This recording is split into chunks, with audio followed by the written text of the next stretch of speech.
As we follow the Acts of the Apostles during this Easter season, we see today that there is a great persecution that comes about in Jerusalem after the death of Stephen. St. Stephen was martyred. He was the first martyr for the faith, being stoned to death. And after that, now there's this great persecution brought against anyone who believes in Jesus. And so it scatters the disciples. Now, I think with something that is this new and novel there, that this would almost assuredly break up the faith, that this would be the end of Christianity as we would know it. Because it's so new, there's nothing to keep it together, especially now with everyone scattering across different cities and towns.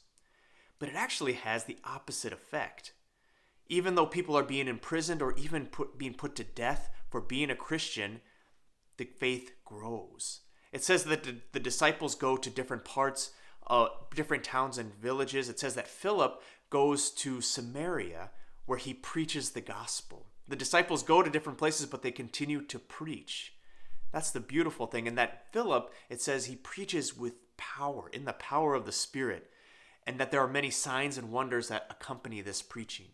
I think the Acts of the Apostles always has something to teach us, or we always have something we can learn when we read it, because this is a sort of blueprint for the church, for how the early church came about, and then also some, you could say, best practices for us now, especially when we live in times where it is almost like those apostolic times where people are averted to faith, or they are at best don't like it. A lot of people are just apathetic to belief at all. The gospel comes in power.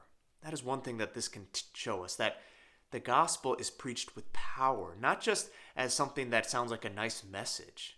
Jesus is, he loves you, and that's true, but also Jesus came to save you. Jesus can save you from your sins. He can help you become the person that you want to be, which is the person that God has called you to be.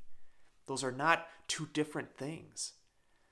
And that nothing can stop the message of the gospel. That we might think that there are a lot of things that are against the church, that are against the faith today, but we see that from the very beginning, this has the power of the Spirit, and that cannot be stopped. Even with persecutions, even when people are driven apart, the gospel continues to be preached.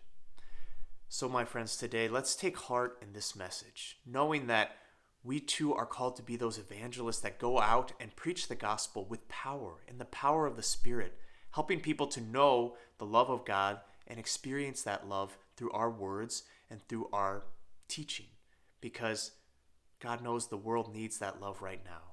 So we can be those messengers just like the apostles were in those days.